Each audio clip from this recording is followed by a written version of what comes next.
I kind of resume myself to being an entrepreneur as the one simplest definition about John Lombela. But obviously, as an entrepreneur, there are many other things that actually come behind it as well. World One was in Malaysia, in Kuala Lumpur, where I spoke to a crowd of 1,000 people. I remember I was the only black guy in that particular audience, all the way from South Africa, and talking about the benefit of blockchain technology. Bitcoin was built with all these three elements in mind. It was built with the scarcity of gold, and it was built with the simplicity of paper money. It has the best of both worlds, an appreciating asset, but at the same time, something that can be exchanged quite easily.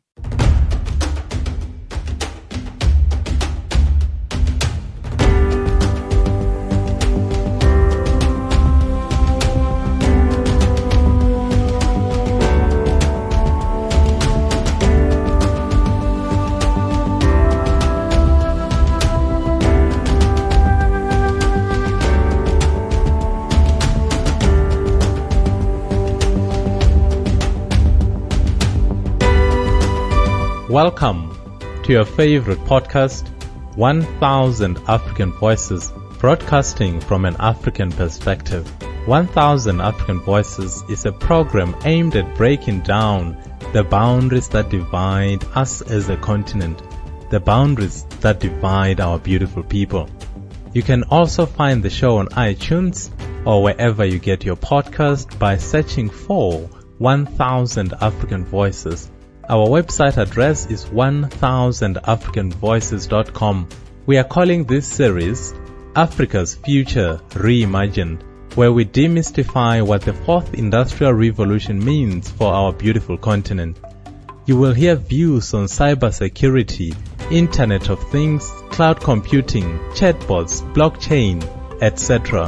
What do all these things mean for Africa? For those who enjoyed the first series titled Taking Africa to the World, where we spoke to influential Africans, fear not, this series will still have some of those elements. Your host is Avurengwi. Welcome. 1000 African Voices. Hello Africa, and welcome to yet another episode of 1000 African Voices. Today we're joined by Mr. John Lombela, who will shortly introduce himself to our listeners. Hi, John. Hi, how are you? Doing really well. How are you? Fantastic. Excited. No, yes. So we, John, I'm on your profile. It says international speaker, founder of Innovecs and Cryptovecs, entrepreneur, and a blockchain and crypto advocate. Can maybe just unpack that a bit? Who is John Lombela? So what you mentioned just now was certainly a little bit of a mouthful, but for me, I kind of resume myself to being an entrepreneur, and as the one simplest definition about John Lombela. But obviously, as an entrepreneur, there are many other things that actually come behind it as well. Okay, so why the blockchain space? Well, as a tech entrepreneur, every single year, I wanted to look into new pieces of technology that would allow me to either learn something new and or add that onto my list of services to offer to my client. And I happened to bump into the word blockchain. I think that must have been in 2013, just after the word Bitcoin was actually roaming around. And when I started doing deeper investigation into the piece of technology, for me, it was more just an technology that I really, really wanted to be able to onboard as part of my services. All right. So a few years forward, well, I actually kicked off a company called Cryptovecs Capital because I identified so many opportunities that the blockchain technology gave me as an entrepreneur.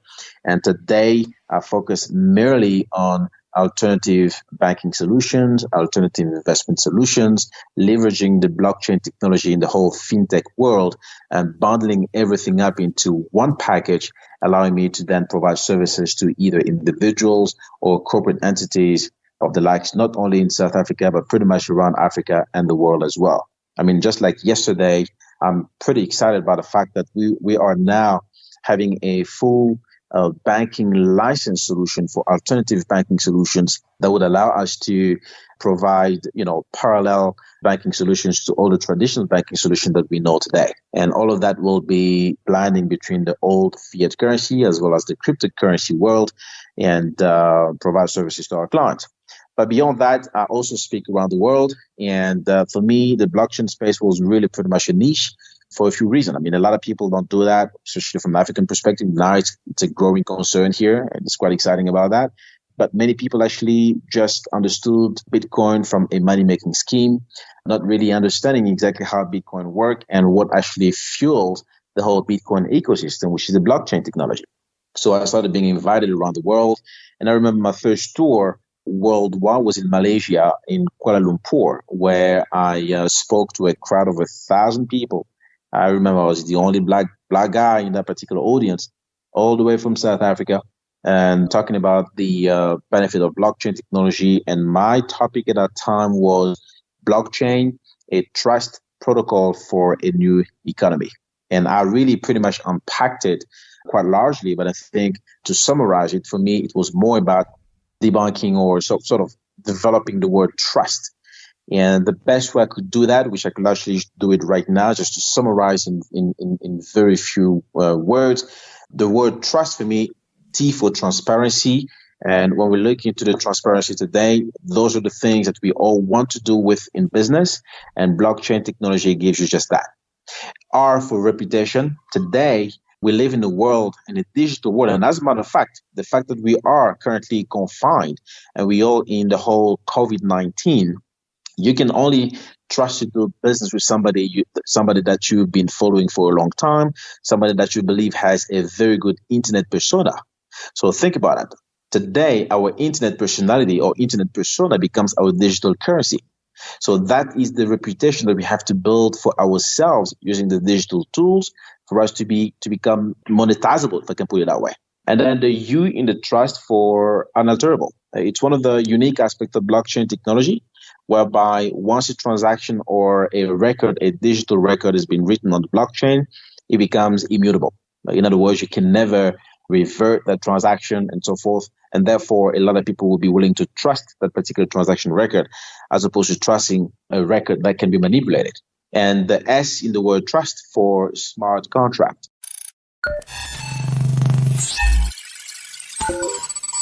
So the idea of smart contract is the ability for us on a digital space to be able to enforce certain rules in the concept of DAO, which is decentralized autonomous organization. So the whole idea is that blockchain technology today becomes the gateway keeper to be able to execute autonomous code. So once, for example, if I want to purchase a house from you directly, and we know that there is a certain piece of code we call a smart contract that allows me to be able to execute the contract of buying a house from you, that becomes something that can be monetized, and we don't need a third party for that. The blockchain technology can certainly execute that in a more legally binding way. And the one last thing that I like the most, the last T for token economy. What does it mean all to us today? I mean, all of a sudden, we are able now to create a digital economy based on a community that believes on a project or something that will turn the economy around. Think about it. Today, the COVID-19 is getting a lot of people scared about the fact that, hey, you know what? I don't want to touch the fiat currency. I don't want to touch that paper. I don't want to touch that money that people may have who may have been infected by the COVID-19 could be circulating through paper money still today. Guess what? We are now going to start seeing a lot more increase in adoption of digital transaction. Now, already people like me have been very fervent of using digital tools for the last 10 years. I mean, every time that I travel, I hardly travel with cash. I always use my digital card or my banking solutions online. But today we see that the digital world is now being embraced more and more and more. We're having this conversation. I am not in your studio. We're doing it digitally. We can have a conversation today on Zoom call. I'm having meetings all day long on Zoom. And today we are still connected because of technology today.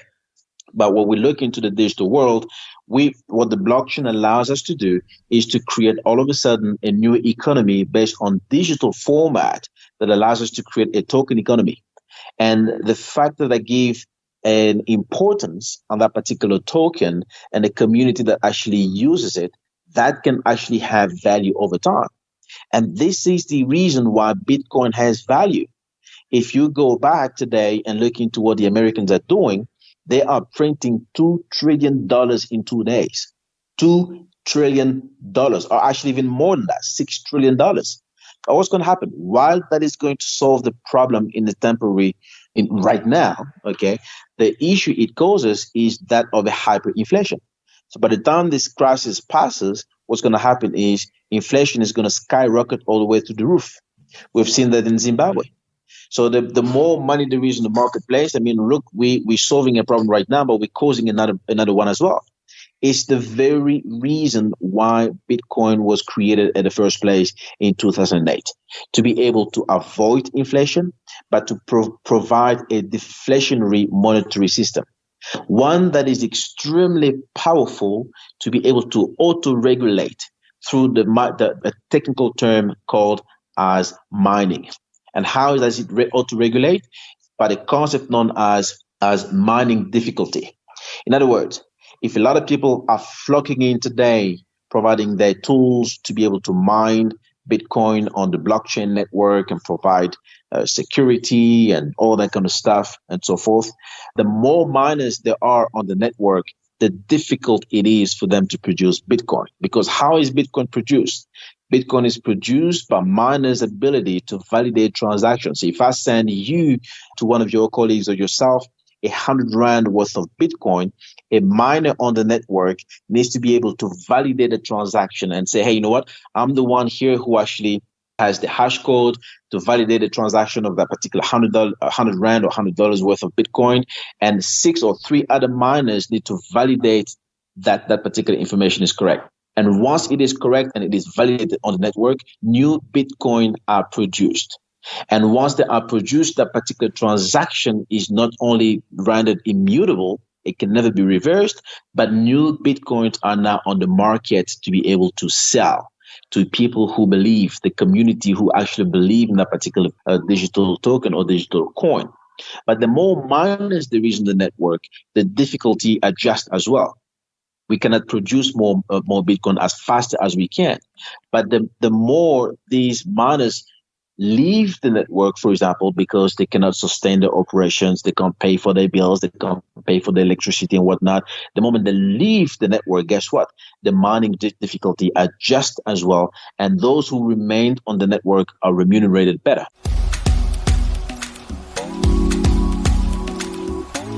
That's a world of self-autonomous world, whereby as opposed to printing money at will, we get a system that actually auto-regulates that.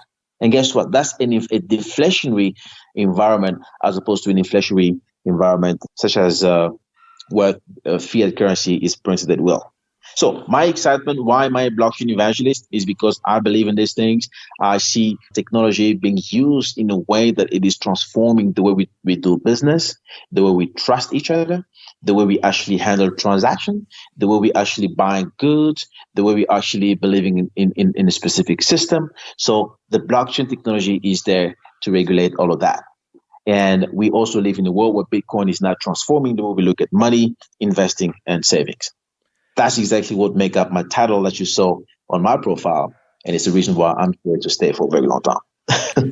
No, and I appreciate that. I mean, I think you've really unpacked what blockchain technology is about. And I know it's a bit more complex than that. You referred to 2008 when the whole blockchain issue started. So I really appreciate you unpacking the concept for our listeners.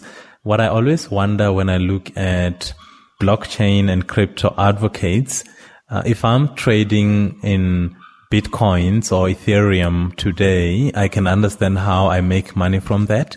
But I don't always understand how the advocacy translates to cash. Like for you as an advocate of blockchain, how do you convert that advocacy to money? How do you run a business based on advocacy? I think, first of all, here's the thing. Okay, so you've mentioned quite a few things that are indeed confusing.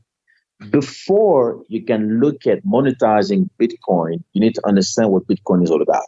First of all, Bitcoin is a piece of technology. That's what we need to understand. It is a technology, just like Facebook is a piece of technology, just like Skype is a technology right now.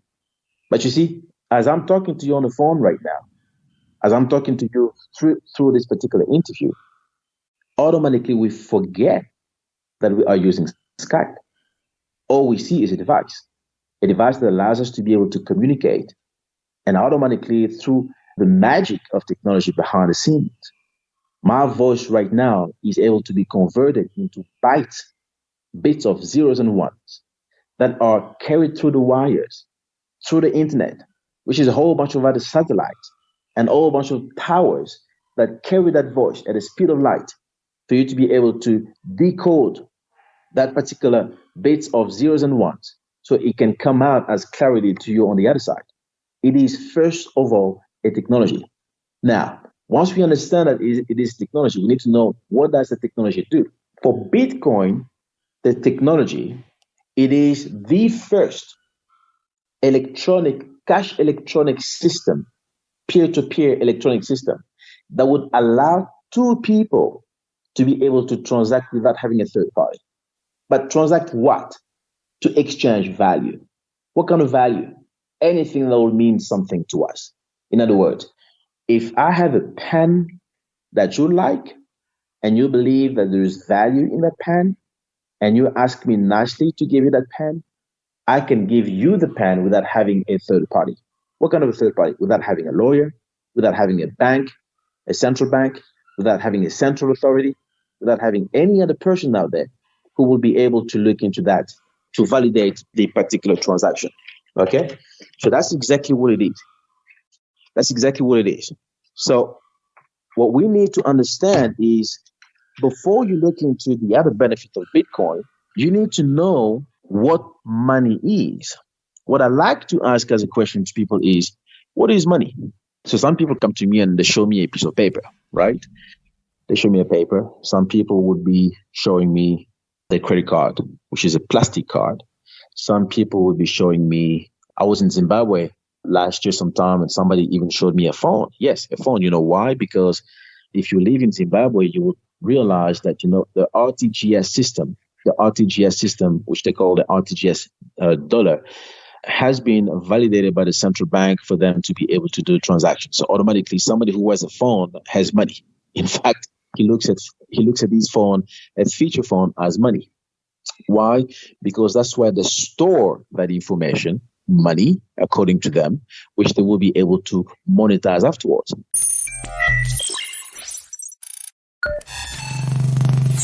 Now, what is money? When you look at money, money has got three main attributes. So, first of all, it is a medium of exchange. Okay? So, as a medium of exchange, when you come to me and say, hey, John, you know what? I like your pair of shoes. Where did you get that? I'm like, you know what? I got it in Dubai. Well, how much did you buy it for? Well, I know how much I bought it for. Maybe I bought it for, let's say, $300 or $500, right? But then when you come back and you say, wow, I really like that pair of shoes, and can I please have it in exchange? You see, and you say, in exchange, I'll give you my watch. I don't have that kind of money right now to give it to you. In other words, if I tell you, give me $500, okay, for me to give you my pair of shoes, if you don't have $500, but you may have a watch that has an equivalent value, therefore, if I agree to exchanging my pair of shoes with your watch that we both believe have equivalent value, guess what? We have just performed one fundamental principle of the notion of money, which is a medium of exchange. I didn't have cash to give you. We did a barter deal. We did a transaction. I gave you my pair of shoes and you gave me your watch. And at that time, we can both agree that your watch was money to me as much as my pair of shoes was money to you. But if we look into the second attribute of money as a unit of account, we can very quickly realize that the shoe and the watch will fail that particular test. What kind of test?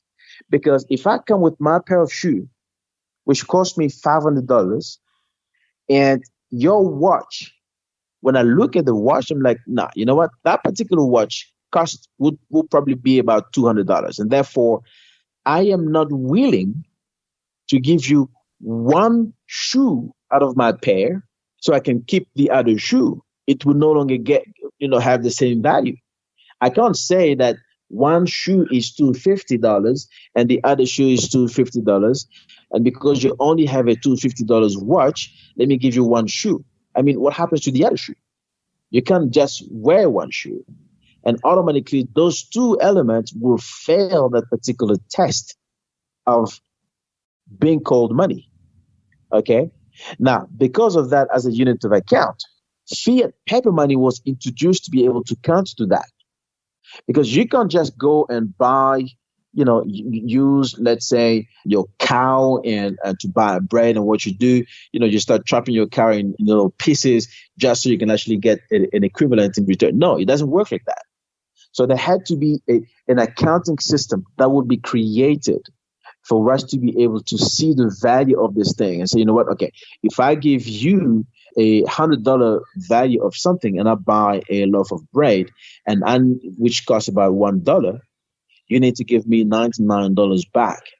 But if you don't have anything of value to give me back in return, okay, we needed an accounting system to be able to do something like that. Paper money was introduced as counter to element of that particular nature.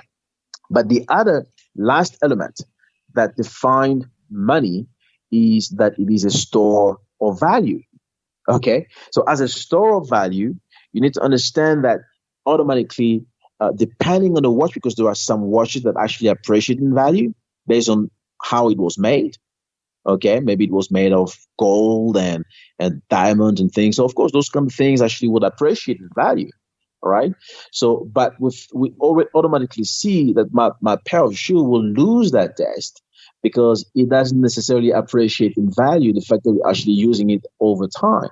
And therefore, what's going to happen is we needed to find something else that would be in a category. So things like gold and silver and any other real hard asset like property and things will appreciate in value.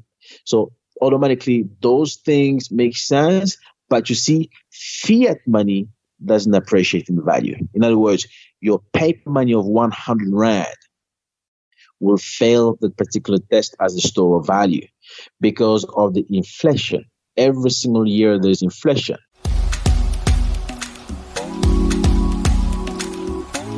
So guess what? Bitcoin was built with all these three elements in mind. It was built with the scarcity of gold, and it was built with the simplicity of paper money. Now, it has the best of both worlds, an appreciating asset, but at the same time, something that can be exchanged quite easily, just like paper money.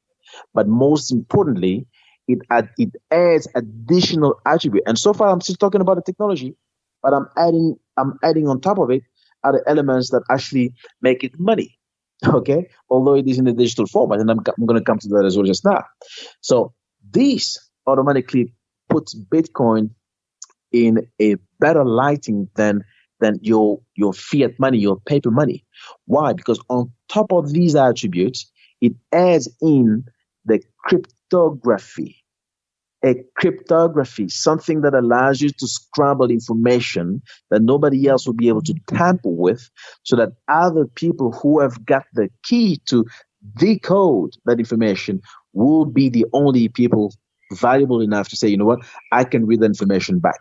And that, when you're adding that element into Bitcoin, it makes it an unbreakable piece of technology. Now, how do you monetize? Once you understand this element, there's this basic concept about money and the fact that Bitcoin, before Bitcoin can be considered as money, it is first a technology that has cash electronic peer-to-peer between two people.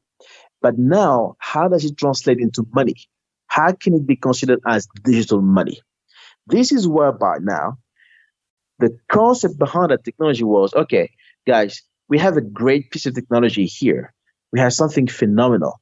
But how are we going to remunerate the people working hard on the blockchain network to support and sustain the integrity of the Bitcoin network? Now, Bitcoin with a capital B technology, the Bitcoin blockchain network. For us to come up with an answer, the notion of digital coin came about. Smaller b, Bitcoin, was created as an incentive mechanism to give to the miners, to give to the miners. I like to always draw a parallelism with the traditional mining way of mining gold or mining mineral. Think about it. Before you can buy a gold watch, where was the gold first? The gold was underground. It was a scarce resource that was underground somewhere. But who got that gold out? Somebody called a miner. How did he do it there? That miner spent millions of dollars of money to deploy an entire infrastructure and operation, to risk that operation, that business, sending people down the road, down the ground, to be able to dig a whole bunch, tons of rubble, of which they will be then able to extract the gold. That process is so intense and so difficult that the first person who gets remunerated best is the miner, because he is the one individual we need to thank for extracting the gold out of the ground and putting it there into the market. The same thing happened with the Bitcoin blockchain. How does it happen? These guys don't go in the ground, but they're using technology. They're using a whole bunch of powerful resources, a whole bunch of powerful servers. They're using electricity. They're using the internet, and they're using the knowledge of people in the field to be able to do a similar work, which is mathematically extremely complex, so that they can solve these financial problems, and they are then remunerated by being issued digital coin called Bitcoin smaller b. Once that is done, these guys can now agree that, you know what, the community that believes in a Bitcoin will then be served with these Bitcoin for trading. That's when you can now start trading Bitcoin with anything else, such as Ethereum, just like you would on the marketplace. Because guess what? Traditionally as well, that same gold that was extracted out of the ground will be put on the marketplace for trade. And that's why you have a whole bunch of forex traders or commodities traders who will be trading gold against silver, against this and against that. The same thing happened as well with Bitcoin, because now you have a whole bunch of Bitcoin, digital coin, that you are now able to trade. But who do you trade with? You trade with a community of people who believe in that. The same way that traditionally we all believe that physical gold has got value.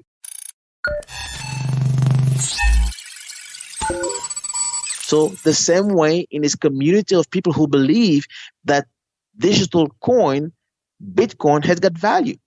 The same way that today social media, we all believe in the value of Facebook. If you and I and the 2 billion people around the world stop using Facebook, Facebook will no longer have its value. Why? It will go down. I mean, look at today. The COVID-19 forces people to use Zoom for video conferencing. And guess what? Zoom has doubled in a space of 2 weeks in value in the stock market. People who never used to know what Zoom was all about, today they're giving value to Zoom. And it becomes an essential commodity for people to be able to use that as a mechanism, a tool, a technology. Why? Because they want to see their beloved ones. Okay? So once a community, an individual gives an importance to something, it has value within the particular community. But how do we now monetize that? The monetization aspect of things today, the only reason why we monetize it is because we still live in the world whereby traditional finance prevail. and the traditional banking sector prevails as well. All right. So how? So we are able to use Bitcoin to convert it into Rand, but how does it happen? I mean, you will then, we call that somebody has got liquidity, the liquidity in cash, and that will be typically in Rand or in US dollars and Euro. But that particular person who builds that liquidity believes in Bitcoin or believes in digital currencies, right? So guess what?